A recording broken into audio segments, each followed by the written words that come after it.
Hello and welcome to DFS Coach Talk. It is Friday, May 28th, 2021. I'm Andrew Hansen alongside Joe Sarvati, affectionately known as Coach. Fresh off a day of rest, heading into a big holiday weekend. Coach, how are you feeling on this three-game Friday before a holiday weekend? I am excited. I'm happy that I'm not traveling. I know that watching the news seems like now that everybody's lifted from these mask bans and everything else, that people are going bonkers with traveling all over the place. So glad I'm not stuck in that traffic or in those airports at this moment, and happy to just be home and taking in all of this incredible sports action. So I'm couldn't be more excited. Great slate, three gamer in NBA tonight. Then both Saturday and Sundays a four gamer. So we got those 14-hour days of basketball, which are heaven to me. And then obviously with everything else going on, the extra day off Monday.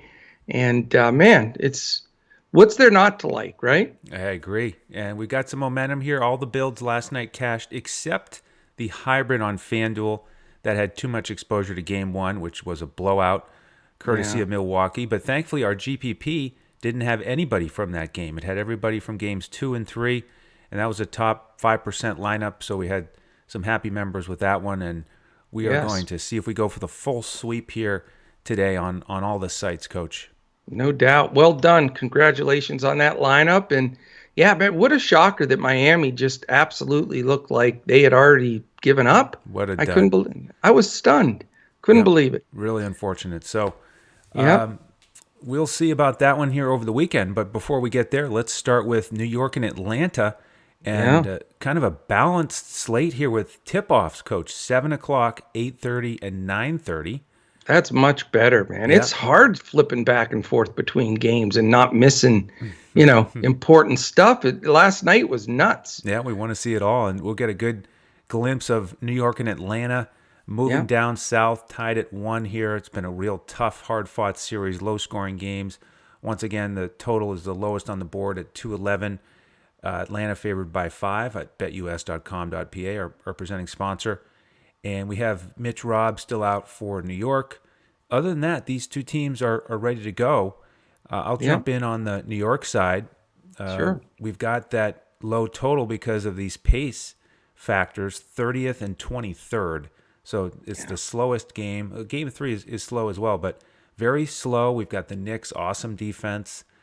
They're below average offense with efficiency. The only thing you like in this game is Atlanta's offense and their below average defense. But with those pace and New York's defense, overall, it's just not a great DFS environment for high scoring situations, just like we've seen in games 1 and 2. But we get these teams that play heavy minutes. And so you at least get that when you're looking at the Knicks. And again, that's where I'll jump in first. Stat of the day, Coach, I'll jump right into it. Randle in games 1 and 2 of this series has been 15, 12, and 4, and he's played 36 minutes exactly in both games. Oh, that's Same stat crazy. line, 15, 12, No and 4. kidding. And I think that's been, a big note here is that he has struggled a little bit here. He's been inefficient with his shots. And, Yes. I've heard some talk from their veterans about, Derrick Rose specifically about, hey, there's pressure here for these younger players. It's up to guys like Rose who've been there, Taj Gibson, to encourage those guys to keep pushing. And so I would think Randall would do better here sooner rather than later with his efficiency. Yeah. It's an expensive price tag on both sites. I'm not sure I'm going to pay up for him, but I do think he'll play a little bit better. With the other guys we've tracked all season, RJ Barrett being one of them, he had a surprising dip in minutes in game two. He went from 32 down to 26, didn't play Yeah. much in the fourth quarter. Bullock was out there a bunch, Burks and Rose were out there. So Barrett is, that shakiness with the minutes is a concern for me. Sure. So I'm probably going to shy away there. Even though Bullock got bigger minutes, his price is up a little bit from where it has been this season. So I don't think I want to go there. I'm more interested in those bench guards, Rose and Burks. Rose is getting huge minutes, upper 30s. He's been really strong both games. Can he keep it up? I don't know. He's playable for me, but I'm kind of leaning towards Burks. He's 1,000 or more cheaper on both sites. He got 30 minutes in the last game, so there's a value play you could look at. And then with the bigs, this Noel doesn't have the injury designation anymore, but we know that his ankle, he's been hobbled a little bit. He only got 17 minutes in the last game. He was rather ineffective. Taj Gibson picked it up, played well, and he had, watching him in the post game, Coach, I was really impressed with Taj Gibson. He was a little bit emotional about winning He sure was. that home playoff game in Yeah. the Garden, and the journey he's been on with Rose, with Tibbs, and a guy who's playing with that much passion, and he's getting minutes. He's still cheap on DraftKings at 3,800. They priced him up on FanDuel all the way up to 5,000. He's a center now. Yeah, that hurts. Big shout out to who was it that pointed that out for us? One of our Coach Talk teammates. Was it Crash? That Taj is now a center on Or FanDuel? no, it was John, right? I'm not sure. Yeah, I saw that posted in there earlier today. But Okay. we're always looking for nuggets, and that is a big deal because it was so fun to be able to squeeze him in cheap at the power forward. That really stinks that he's center only on FanDuel. It does. So, with all that being said, I'm not ready to play him probably on FanDuel, but I do still like him on DraftKings, where you can still play him as a power forward at 3,800. So, Right.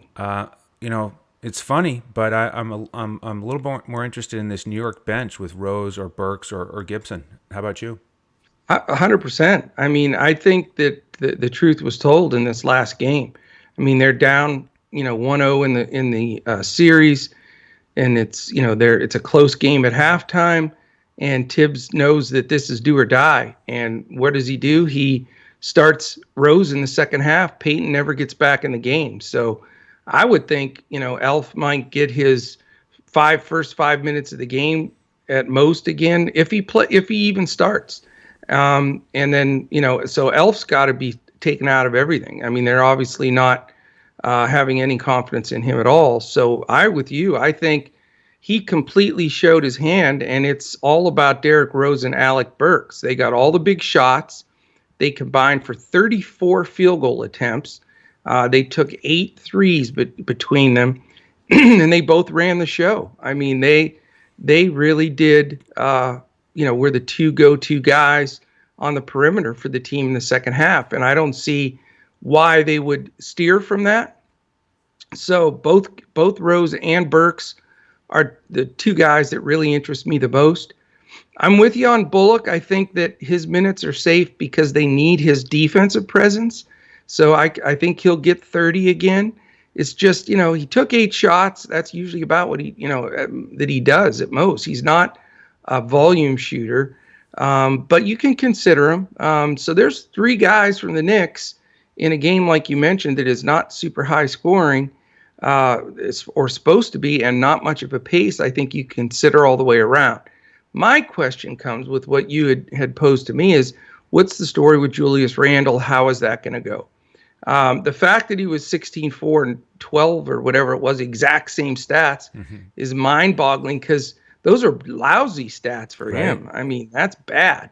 And, here's the thing that I'm trying to figure out.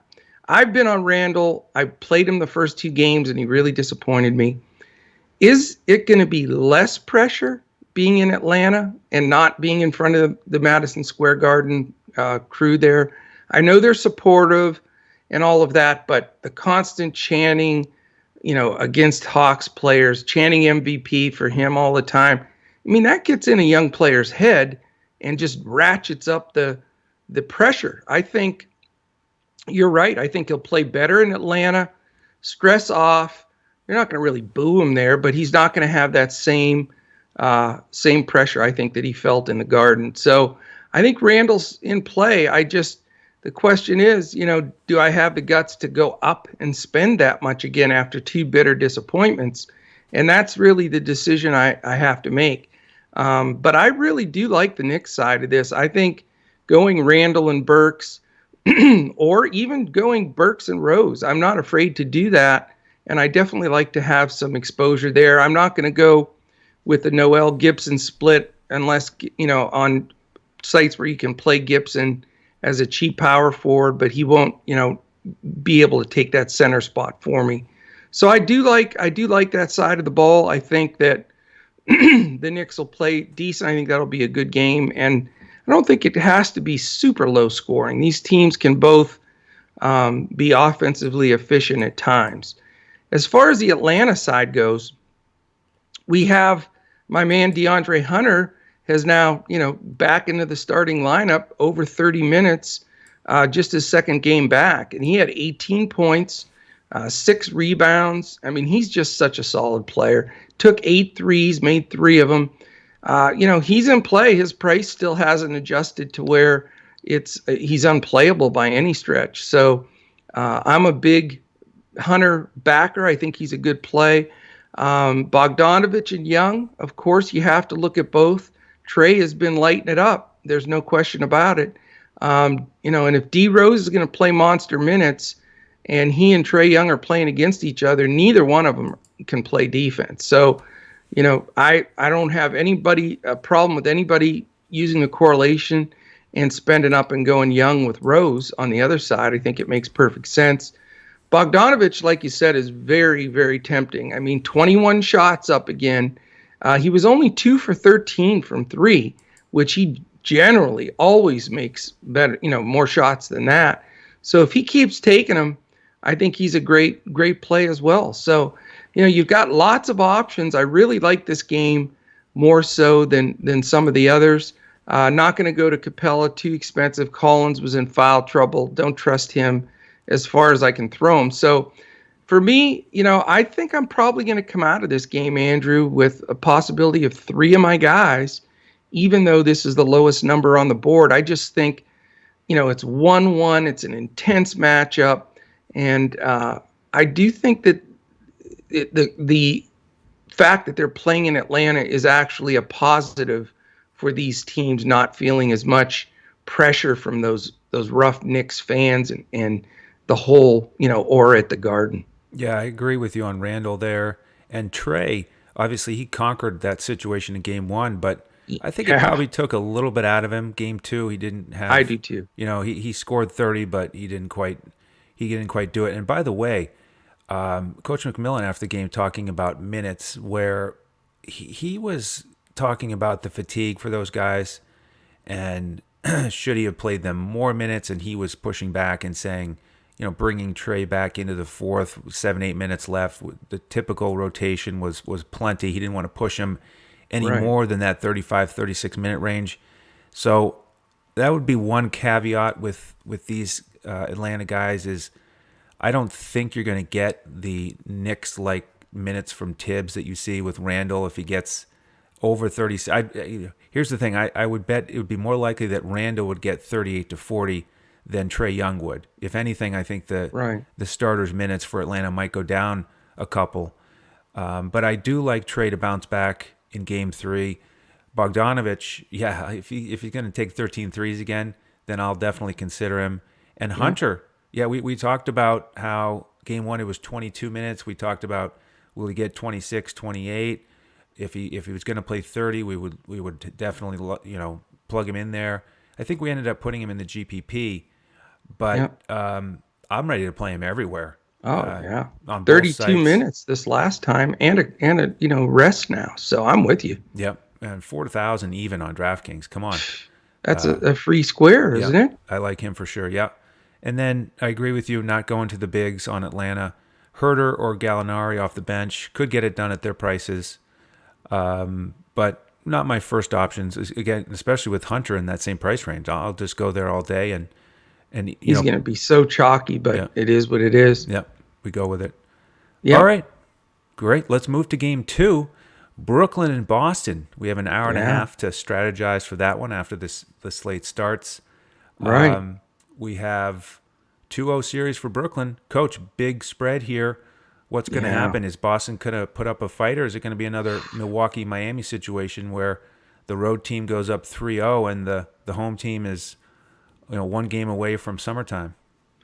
Well, I'll tell you, that is the $1 million question on this game. And this is the toughest game to handicap for me, because you have to handicap it in two ways.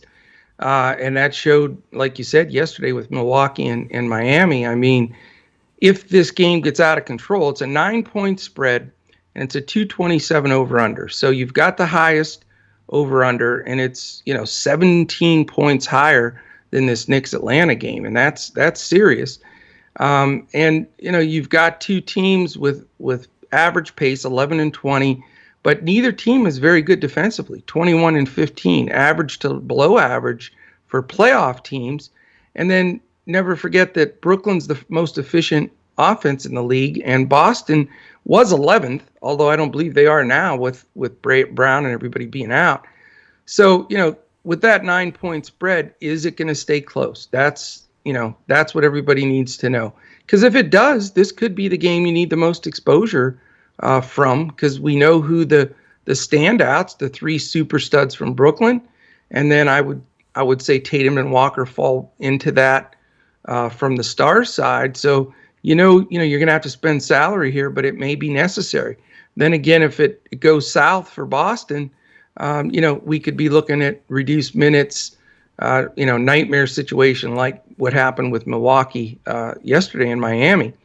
Couple of things that change this game around a little bit. Jeff Green is out, and he's generally gotten mid-20s to mid-30s minutes for most of the games. And the question will be, who's going to soak up those minutes? And we talked a little bit about this particular situation before the podcast, just trying to really drill down. And basically what we came up with was, when he went out, what the rotation was last time is somewhat telling, but it was somewhat of a blowout, so you can't take it, for face value. But I think the combination of three things will happen. You're going to get them playing a little bit smaller, with Durant playing a 4 or 5 spot more often, with Green out. And then secondly, you may get a few extra minutes from Claxton, may get a few extra minutes from Blake. Other than that, I think they'll absorb it throughout the team. There's not going to just be one guy that benefits, I think, from him being out. So, they haven't gone to DeAndre at all. There's no reason to think that they will. So, you can't really count him in here to the rotation. As far as value goes, we know that, Joe Harris somewhat broke the slate last time, with 25 points. He hit 7 threes, 4 rebounds, 3 assists, 2 steals, 1 block, and he served hot dogs and popcorn at halftime, I think. I mean, he got it done. And, the problem is, do you trust that? I mean, he's had games where he's just floated around out there and goes 1 for 6, because he's got 3 superstars around him. Is the defense going to be similar, where they're just not going to play him and try to double the 3 stars? If that happens, then you got to look back at Joe Harris, because his price is decent. But it's risky. I mean, it just seems like he's going to garner some ownership that, if you look at a consistent performance basis, he really doesn't deserve as high as this ownership will be. I'm probably not going to go there. I think there's a few other spots that are better. And I really don't like the other ancillary guys that much, other than Blake Griffin. And I know Blake's a hard one to play. He only played 20 minutes again. That's generally what they've been playing him. But with Green being out, if they can sneak him to 25 minutes, he's playing well. He had some big dunks. He's playing with a ton of emotion, passing the ball well. Some stocks are possible. So Blake is a long shot value play for me, but I think he's a strong GPP play. After that, the question will be, Andrew, is which stud do you go to today? Durant, Harden, or Irving? You could make a case for all of them. They all performed well last time. Harden had 12 shots, Durant had 12 shots, and Kyrie ended with 12 shots. So that really tells us a difference. Actually, Joe Harris had the most with 14, but that shouldn't continue. So I don't know, man. It's probably the most pivotal thing. I do think you need to pick one, and hopefully the right one. I lean to either Durant or Harden. I think that Harden's well rested. I think he'll grab some extra minutes if the game gets closer. They'll probably keep Irving in the same rotation regardless. Durant's the guy that may be the guy to take, though, because Green does grab some rebounds. He gets some putbacks. He's active in the paint. And if Durant's going to be playing the big a bunch of the time, or they have that pseudo center in Griffin or whoever they're playing that's really a power forward anyway, Durant has a tendency to dominate the glass and then still get all the periphery numbers. So, Durant's probably my first choice, followed closely by Harden with Irving third. But, that can change depending on, what's going to fit salary-wise. But, you got to have some exposure here. Certainly, I think it's worth the risk, even if, the fact that the game could blow out. Durant's probably one of my key pay-up guys. And not sure I'll go anywhere else here with the slight possibility of Griffin. Yeah, I'm pretty similar here. I think I lean Durant for the big three. I like your point about him potentially getting some more rebounds here without Jeff Green, and that could be the difference maker. With the bigs, I think Claxton and Blake Griffin should both get about 20 minutes minimum. So they're both playable for me. Joe Harris, perfect example of his volatility. Looking at games 1 and 2, fantasy points of around 12 and 42. And guess which one I had. And he doesn't usually even have a ceiling of 42. That was an incredible outlier for him, and now he's up at least 5,000. So I don't plan to play Joe Harris here. It's one of the big three, maybe one of the bigs.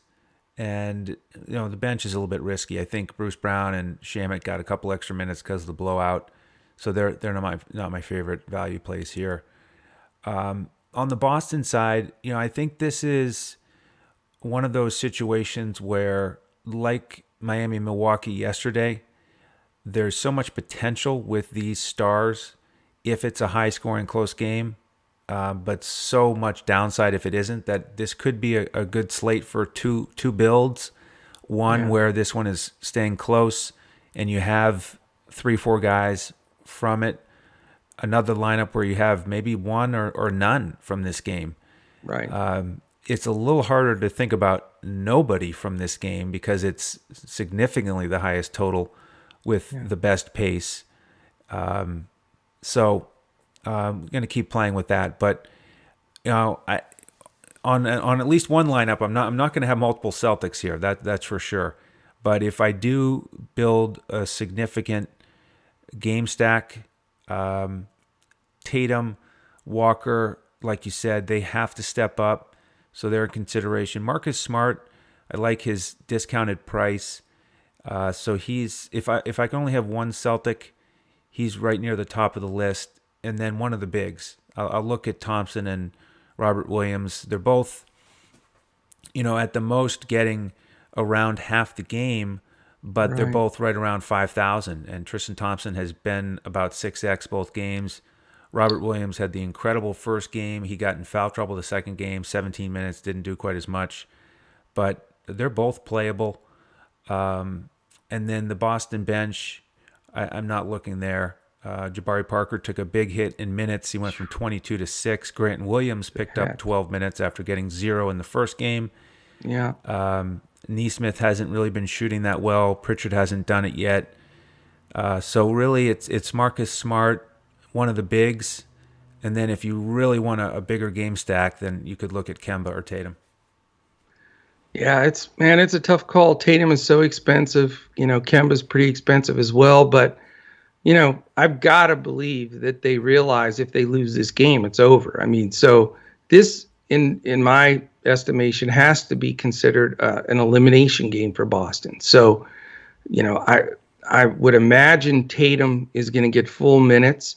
I know he's got an eye issue, but it's not a lower extremity. So if he can see, then he should be getting full minutes. And if he's not even listed on the injury report for being out. In fact, he's already listed in. So I'm super tempted to go Tatum here. I'm going to go either Tatum or Kemba just on the sheer fact that Brooklyn's pace is incredible and their defense is poor. And those two guys have got to carry the load here.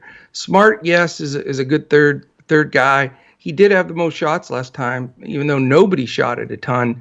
And Tatum missed a bunch of time because of the poked eyes. So, I don't like any of the bench. I don't even like the Williams Tristan split. And Smart's just expensive enough that he I'd rather go value. So I'm more than likely going to have one Celtic, and it's either going to be Tatum or Walker, just because I think they have to step up, play big minutes, and have a good game. And, I wouldn't mind playing a GPP, to be honest with you, with Walker and Tatum, with either Durant or Harden, and make this game a competitive one. Like you said, 2 builds, this is a perfect scenario to do it.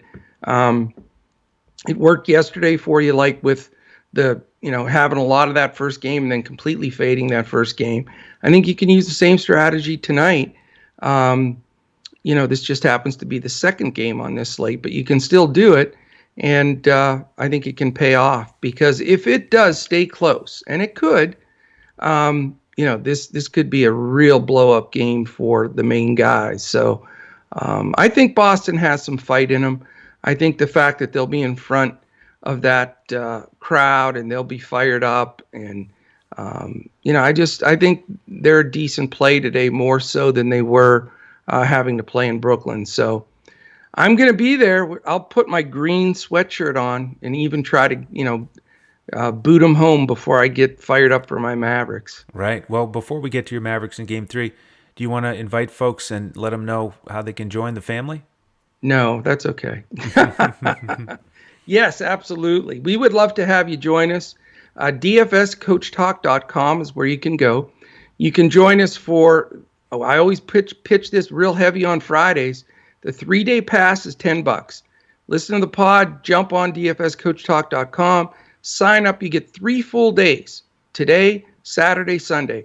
Everything that we have to offer, whenever package you buy from us at Coach Talk, you get everything we offer. Now, this weekend, tonight, you'll get all of our baseball games. There's like 1 million baseball games.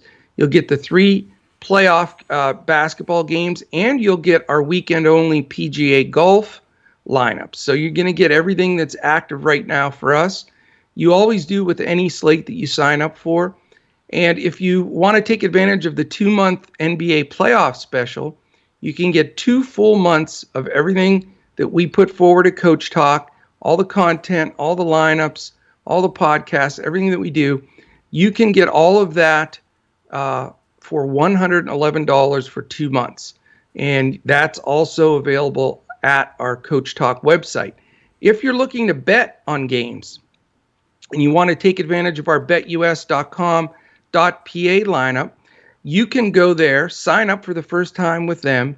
You have 2 options now to deposit with BetUS. You can deposit $149, and you get, for that $149, you're going to get a free 2-month membership with Coach Talk, and you get to use that entire $149 on your BetUS account. So it'd be free with us. If you want to, you can also have the same offer for $99 if you go to BetUS, if you don't want to bet as much. And again, you're going to get all of that there, and you still get the free membership with Coach Talk. So we're real strong push for BetUS for this last 2 months of NBA. And just, if you're going to sign up with either of those packages, you have to use the promo code Coach Talk, all one word, no space. And right after you sign up with BetUS, shoot us a tweet at DFS Coach Talk. Let us know. We'll confirm it with BetUS, and we'll slide you right into our Discord. So that's the big stuff that we've got going right now. For our members that are listening, get that survey in. We put out a really good survey. We're adding a bunch of analytics to what we're doing at Coach Talk. We're growing and expanding, and the people are letting us know what they want, and that's what we're doing. So for members get that in for our Tuesday drawing, and you can win some free Coach Talk merch. So that's everything that we've got going. Love to have you. We're growing fast, and certainly love to have you when this NBA playoffs are right at the heart. And then this weekend, Andrew, I've got the shift Saturday and Sunday, and we have 4 games both days, Saturday and Sunday. So we'll be starting with providing lineups in the morning, like 11:30 in the morning here in Dallas, and then all the way until like midnight or 1 o'clock in the morning. They spread out all 4 games. So it is basketball heaven, and you can have your piece of it for as little as $10 at dfscoachtalk.com. There it is. Good enough? A little slice of heaven. Well said. All right, Coach. Regroup there. Stay hydrated. The Mavs are going to need you here in Game 3. I'm going to start with the Clippers as the visitors. The favorites here, we'll get your opinion on that. Down 2-0. Your Mavericks went to L.A., got the first 2. Clippers come in here as 2.5-point favorites, 219 total. Can you believe that? Wait, hold. What did he say? Oh, he's talking disrespect for the Mavs. I heard him. I mean, you beat them twice at their place and you're dogs? Come on. Yeah, well, hey, it's the higher seed, the team with the better record, the better offense, the better defense throughout the season. But your man Luka put the team on his back out there and got it done. So we'll see how fired up and ready the Clippers are. I'm ready to invest in Mr. Kawhi Leonard, especially on DraftKings. He's 8,500. I think, once again, that is a lock and load. You get Kawhi Leonard in the playoffs playing 41 minutes. That's what he's played in both games 1 and 2. Yeah. And he's been unstoppable. I mean, they don't have an answer for him. Just like the Clippers haven't had an answer for Luka. Kawhi, a lot more expensive on DraftKings at $10,000. So still playing with that. But I like Kawhi on DraftKings here in, again, not a must-win, but pretty much a must-win for the Clippers since they're on the road down 2-0. No doubt. So he's my primary focus here with the Clippers.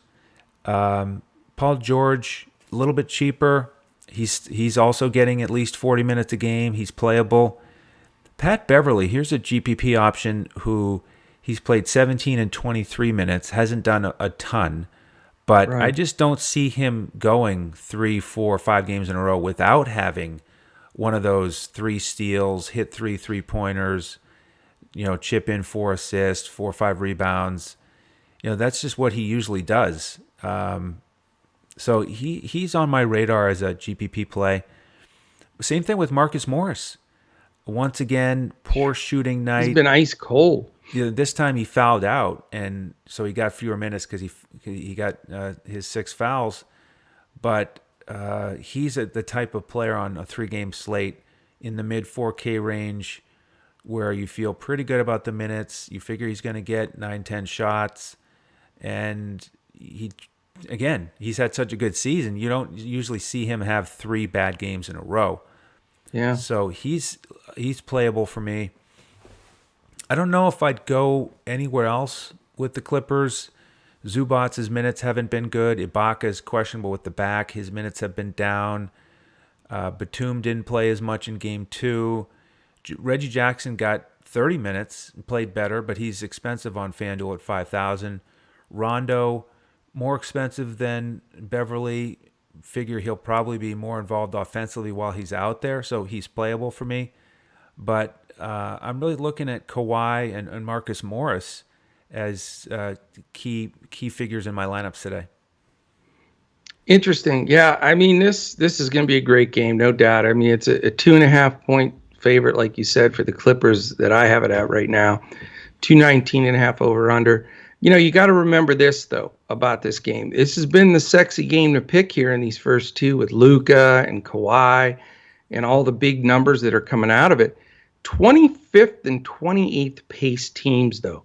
So when push comes to shove, this game could regress a little bit points-wise. And, if this is one of those 104 to, 100 kind of games with some of the numbers that can go up, in the Boston-Brooklyn game specifically, then, it makes me a little bit nervous because I think, there's been a lot of attention on this series and the star players here.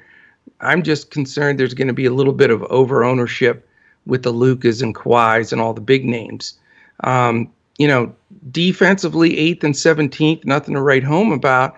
But you do have two offensive efficient teams that are scoring the ball. And like you said, the matchups for both teams defensively have been a real chore that no one seems to have an answer. And then on top of that, you've got Ibaka questionable, which you saved my bacon this last game. I had Ibaka in my lineup until literally 3 minutes before we supplied lineups, and Andrew talked me out of Ibaka, so I owe you one there. But his back is not right, so there's no way you can consistently, expect his minutes to be there. I've completely been stymied by Tyrone Lue's. I've talked about it since before game one. The Mavericks' in complete weakness is interior defense. And he doesn't play Zubac that much, and he doesn't go big. He likes to go small, which plays right into the Mavericks' hands. And it's the same thing I've said every time. And now, I'm convinced that he's just not going to adjust. And, with Ibaka possibly getting 10, 15 minutes and Zubac not getting that many minutes, they just would rather play Morris at center or go small like that. I'm not going to look at any of the bigs here against the Mavs. So I hope he doesn't actually do any good coaching here and adjust. But I think it starts and ends with George and of course Kawhi. They took 34 shots between them last time. No, I'm sorry, 43 shots between them. They were 26 for 43, and they still lost the game, those two guys. And, including the fact that they were 12 for 13 from the foul line. They combined for 18 rebounds. I mean, those two guys carried this team on their back. And I think that they'll probably do it again. I think you can go to either guy. The problem is Maxi Kleber's not 100%. I do think he'll play. He's listed as questionable. He got decent minutes last time. He's supposed to be the Kawhi stopper for the Mavs. Who's going to stop Kawhi? And if he's not 100%, he has no chance. So I'm with you on the Kawhi pick. I think he's a smart pick. I don't think Paul George is a bad pick either. I mean, I know he's pricey, but he's going to get the monster minutes. He played almost 41 minutes this last game, and he was only 1 for 7 from 3, which he can get hot there. Man, I'll tell you, if I had the money, which I may do, is I think that the ownership that belongs for the Clippers is all wrapped up in those two guys, Kawhi and Paul George. I don't trust Marcus Morris right now. He's not playing well. He's not shooting well, but he's dangerous. Pat Beverly, they try to guard Luka with, and Luka takes him immediately to the block. I don't know if you saw the big meme or whatever going around with Luka holding the baby, and it's Patrick Beverly. So it's, he's a little small to guard him. So he might not get as much rotation in there minutes wise. The guy that I'm afraid of, Andrew, is Rondo. He's the kind of guy, he got 18, 19 minutes last time. But if he does get 25, 26, which I think he could, he has 7 assists in like that short a period of time. He could hurt the Mavericks, that kind of precision passing guard. So Rondo's my pay down guy for the Clippers. Definitely a Kawhi and possibly a George. And then I don't know how I'm going to watch the game. I'll probably throw up watching this game if I do that. But I like that side more than I like the Mavs side. I still think the Mavs can win. They've been able to do it. But Luke is going to be very highly owned. He's super expensive, and I get it. I mean, he's playing at another level beyond anything anybody could have dreamt. But I know Tyrone Lue's not a great coach at all. I firmly think he's below average. But if he's not going to run some doubles at Luka at this point, I mean, at some point you've got to say, listen, we can't let one guy beat us. And Luka's beat them both games single-handedly. I was talking to Dawson in the game. I said, if Luka didn't play those first 2 games, and I know it's all relative, but they lose both those games by like 15, 20 points. It's that much of an effect. So I've got to think whether it's Kawhi and then they run somebody at him or whatever they're going to do, I don't think they're going to make the mistake of what their strategy the last 2 games has been. Let's play 5 fresh guys, like 6 minutes each on him. He smoked, almost all those guys. Reggie Jackson tried to guard him for a few minutes, disaster. Took Pat Bev right to the block, went right around Morris. Morris isn't quick enough on the perimeter. And, Kawhi did okay. And then Paul George did a little bit with him as well. But it just didn't work. I think they need to commit to either George or Kawhi, or if those two split, that's reasonable. But I wouldn't play any of those other guys on him. And I also would run a double.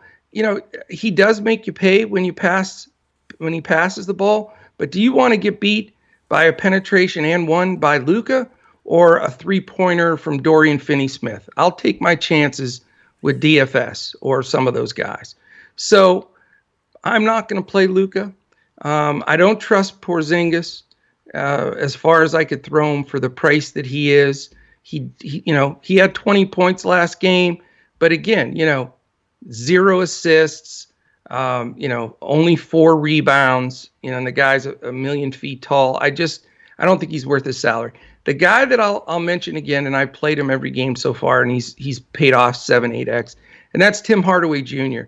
If he has a brain in his head as far as coaching, as far as Ty Lue goes, and they do try to stop Luka, I think Hardaway's the guy that's going to benefit the most. He's the most reliable shooter. Kleber's been off a little bit. Finney-Smith's touch and go.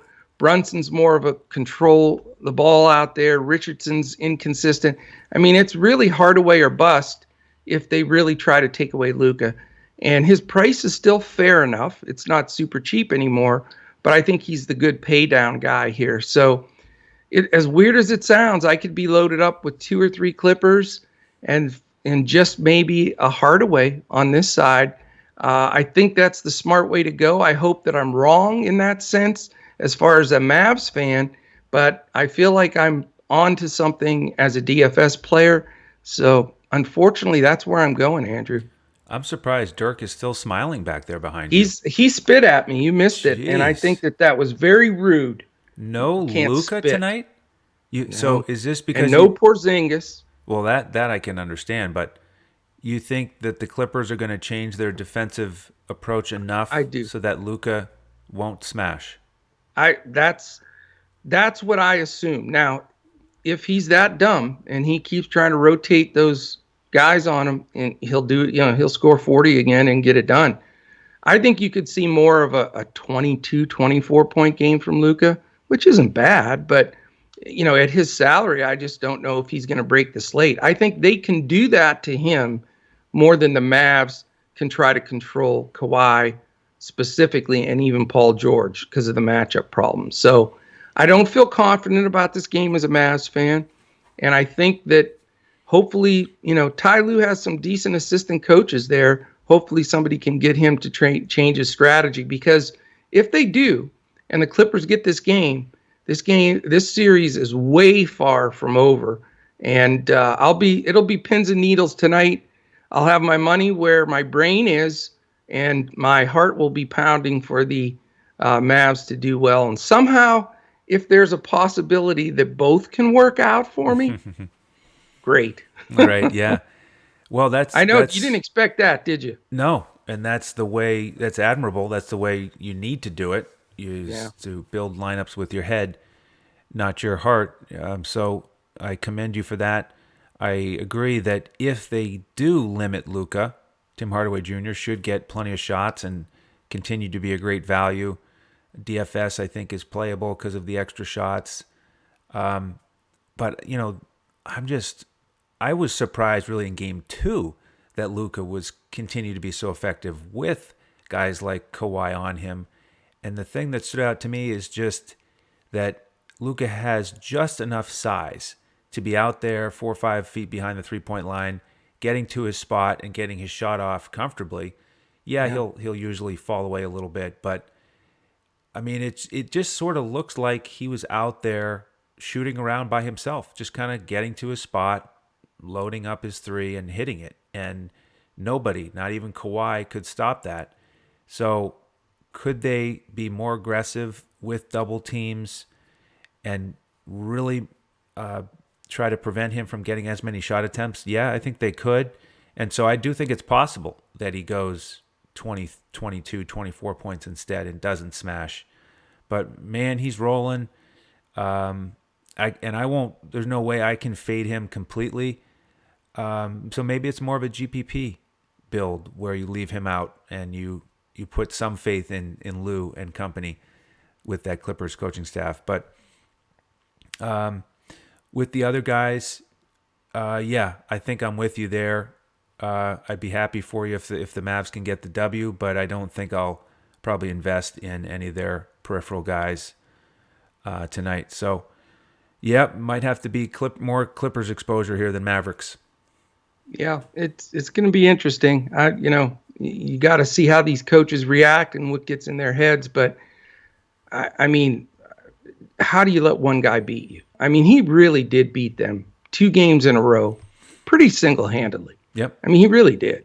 And I just at this level with this great a talent, and I guarantee in that locker room, Kawhi is, saying, just let me effing guard him or whatever the case may be. I mean, enough's enough. I mean, that strategy of all those, guys trying to take turns on him, that isn't going to work. He's way too smart for that.